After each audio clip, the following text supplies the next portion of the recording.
Kia ora guys, welcome to Talking About Sports with Rahman. So on this week's particular segment, I'll be diving into some of the details of the Canberra Raiders versus the Warriors head out in Las Vegas on Sunday. Not a result to basically be happy about if you're a Warriors fan, but if you're a Raiders fan, fantastic game all across. Xavier Savage, Matt Timoko, Tapini, and Hudson Young had a good hit out with the Raiders. But yeah, basically for the Warriors, are we looking at another season of the whoever scores the first try ends up winning the match? Because basically in the first 6 minutes of the match, the Warriors looked like they were actually going to hold Canberra Raiders, and it was 6-0 for a period of time for about 21, 22 minutes. But yeah, basically the Raiders just ran right throughout the whole game. And their forwards, their momentum was just basically on their front foot, and it kept the boys for the Warriors on the back front throughout the whole game. It took basically until the 36th or 37th minute for the Warriors to actually finally put points on the board. But that try was basically on the back end of the Raiders making a mistake, and I actually predicted that the Warriors, would actually score a try in the first half and come back. So any bit of hope and light for the season? It's going to be a tricky season this year. I can definitely pick that for the Warriors.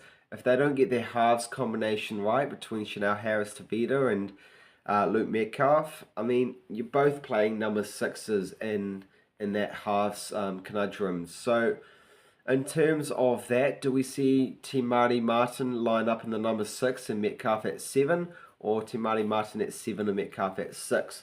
Because that halves combination just wasn't working. And I understand that Webby's going to pick players based on form. He said that, earlier on in the preseason trial hitout, I'm picking players based on form. But, those two players I particularly feel were completely out of sync throughout the whole game. A player that I felt like stepped up to the table was Roger Tuivasa-Sheck. He had a great game in the on the wing, and leading up to that try, he actually had a good hit out and actually made the most meters in terms of the wing, but also most tackles from the wing, etc. for his position. There's going to be a lot of talks and media hitouts about who do we replace with Dallin, who do we see in terms of the wingers, who do we see in terms of replacing Chance at fullback. Does Roger get a hit out the season, or does he stay on the wing or move back into the centres? So that's going to be an interesting thing to figure out and see. Will Webby decide to drop Chance and put Tuapiki in fullback? He actually had a good run in the preseason trials, Tuapiki, so it'll be really interesting to see if he gets a hit out at the back end of the fullback position. But my take from that game, there were a lot of points to factor. I mean, Canberra Raiders, they're in the middle of Australia in a desert, and Las Vegas, Nevada, the conditions are very similar to over there in Australia. So that was one factor to also hone in. And the Warriors' climate in Auckland, it's not really those temperatures, etc., in Canberra or Las Vegas. So in terms of that, I felt the Canberra Raiders did have a bit of an advantage in terms of the conditions that they're playing to. And yeah, that may have impacted the game a bit on the Warriors' end, but there are also many other factors to consider. You basically have Jackson Ford playing the whole game. We could have seen, Halasima or Dimitri in the squad, but Webby puts him on for the last 15 minutes of the game, and basically the game is done and dusted by then. The Raiders were basically up 24, 28 points to 4 at that particular time. So, you left it a bit late to actually incorporate those players in the mix, Andrew Webster.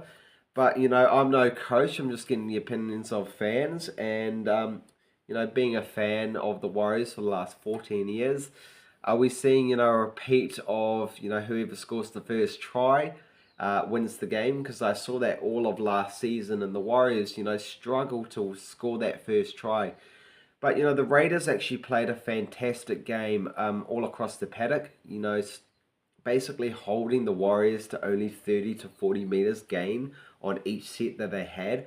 So, as a defensive side, holding your opposition to only gain, 45 or max of 45 meters, it's really hard to actually get out of your half, and we saw that throughout the whole game for the Warriors. So, yeah.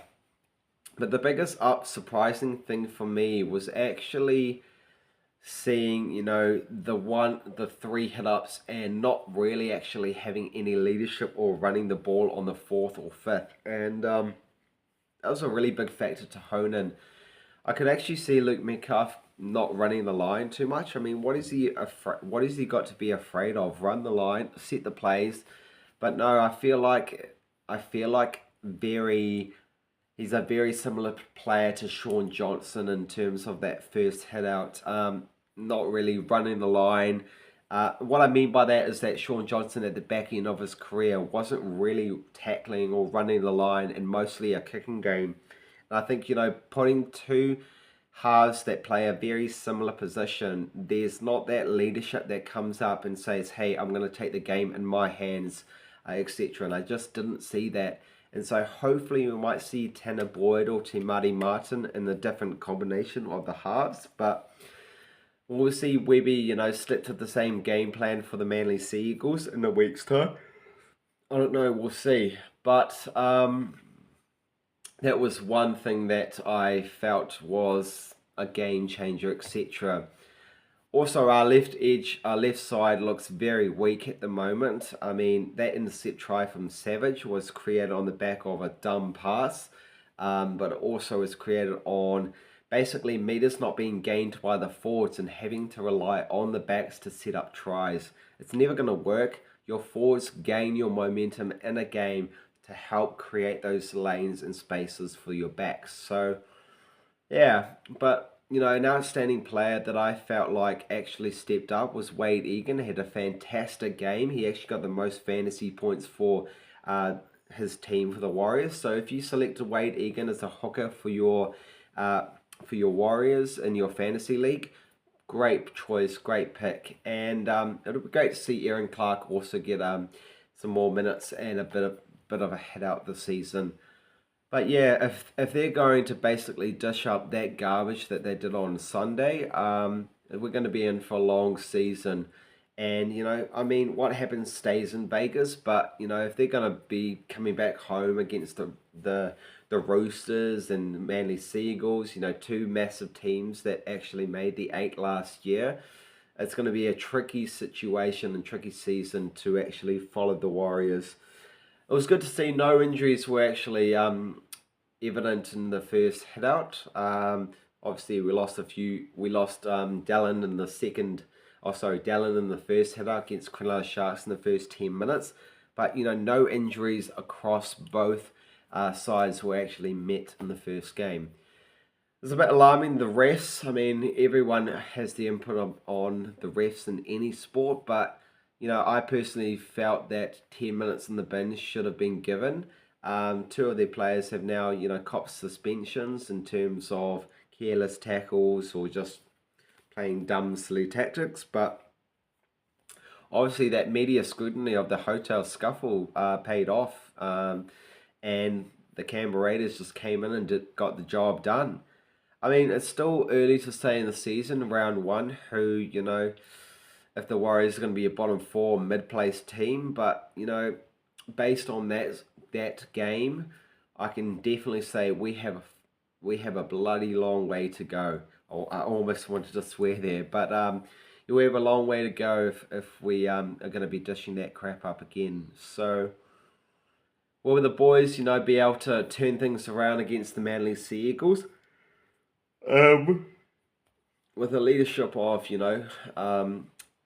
Daly Cherry Evans, and you've also got Luke Brooks in the halves. We don't really have the leadership in our halves. We mostly got it in our forwards under Fish and Mitch Barnett. So if the forwards can get going and they can get some meters for the halves, yeah, it's going to be tough. So hopefully we get a sold out crowd at the Fortress in Mount Smart, and that can help the boys get some momentum shifting. But I think, it's going to be a very tough game against the Sea Eagles. And, if the Warriors are struggling to get, the wins at the early of the season, like they did at the back end of last season, they actually struggled at the back end. Are we seeing, just a back end of the season of last year and it continuing on at the start of this season? I don't know, but that's where your inputs, your insights are very important there. I also want to see Roger at fullback at some point, put Chance in the halves maybe, or on the wing or centre, because he's a very versatile player, can actually play across many different positions. But that also sees, Kossi coming into the wings, see Pompey playing more of the centre position. Actually, mind you, I felt that he had actually a really good game against the Raiders. But personally, yeah, it's going to be really interesting to see if Webby continues and sticks with the same game plan. But, I'm a firm believer that, things that don't stick and if things are not working, change them up. Because, these players get paid big bucks and money to play, and it's just like any other job. If someone's not performing, you're gonna have to get rid of them or replace them or drop them. So why is it any different with our current squad and team? And personally, I also feel, I'm not trying to bag the Warriors because I'm a passionate, loyal fan, but I will say Stacey Jones has to go. Honestly, I don't know why our club and management is holding on to that side of things, but man, he needs to go, or there needs to be a massive change in that culture because, like my family says, and close friends of mine and people I know, they've been dishing up this shit for the last 30 years. So hopefully this season is different from the last and from the previous, but if nothing changes, nothing changes. So we'll see, on to the next game. And up the wires, up the Warriors, and let's go, boys. We can do this, and more to come on the later size of things for the season. Sure.